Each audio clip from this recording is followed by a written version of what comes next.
so you were born in China in Tianjin, did you say? Oh yeah.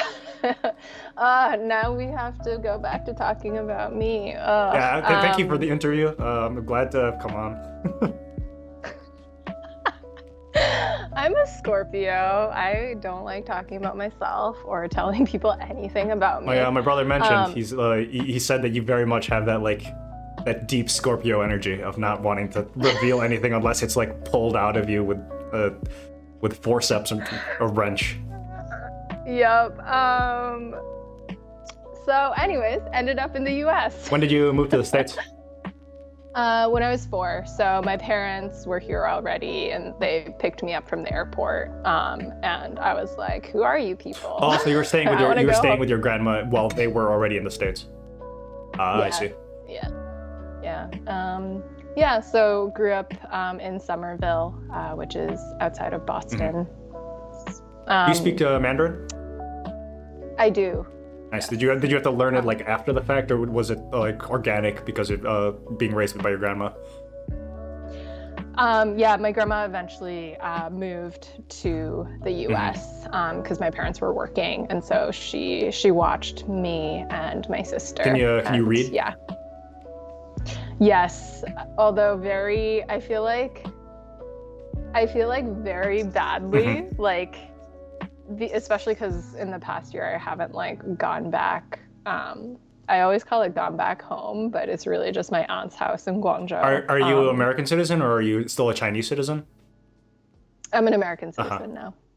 Yeah, yeah. Got citizenship before college. Yeah. So yeah.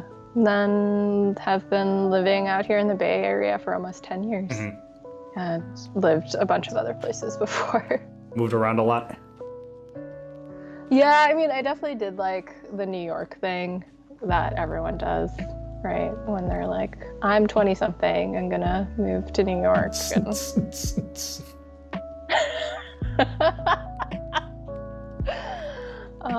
Pretty much. Into clubbing?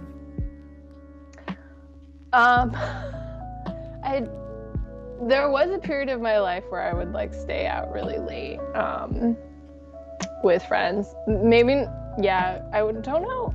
There was this place like I was living in Chinatown. In New York or in California? In New York. So I was living in Chinatown, and of course there's all the like Lower East Side bars, but there was this one place called The Box, which had like burlesque shows and like was open until like 8 in the morning, and was just it was like a real vibe and a scene. I gotta check out a burlesque show. I highly encourage you to. I mean, it's like it's an art, really. It's cool to see just like all the like strategies and tactics that have clearly been passed down over like the years, right? I have no idea what you could possibly be referring to, and I am so intrigued. The strategies of burlesquing, or I don't know what you would call it. So it's like it's a strip show essentially? Yes, but there's like a story. Not that like some like, you know. Is it like opera with nudity? And minus singing, I guess? Sometimes people do magic tricks, like there's like a theme. It's like it's not, I think it really also pushes the boundaries of like what we think as sexy, right? There's like goth burlesque. It's it's kind of like, have you been to like a drag show? I have seen it. Yeah, I've been to a drag show in my university. Yeah, so it's like, you know, same way people like push drag to a level of performance. And I mean, not to get to like annoyingly critical theory about it, but I think it also questions. No, go for it. I like the whole like theory and like discussion about sexuality stuff. We got into a lot of discussions about that at my university. I was in a particularly weird fraternity. We had like a pretty strong LGBTQ plus representation.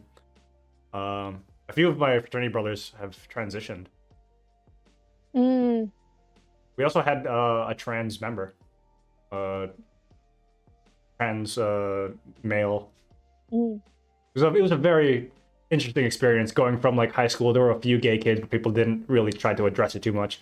To going to college, where one of the fraternity brothers ended up marrying another one of the fraternity brothers. So there's a lot of this weird stuff going on. Did it make you question things about yourself? Um, Kind of, sorta. Like it was in college that I found out that I was straight.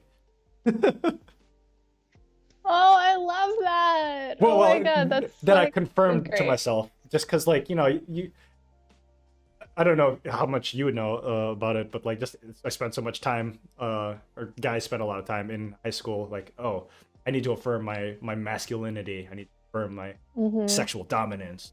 But I came across like a lot of people, one just as a general weirdo, and like, I don't know, maybe I'm bisexual or something. But then I found out I was straight. It was kind of a weird experience. Mom, Dad, I'm straight. I love that you entered it like so openly, like, you know, that you're like, oh, you know, I'm still open, and then okay, I guess I am straight. Like that was what you arrived at. It's really sweet. I like to try to be like to approach new things as open-minded as I can.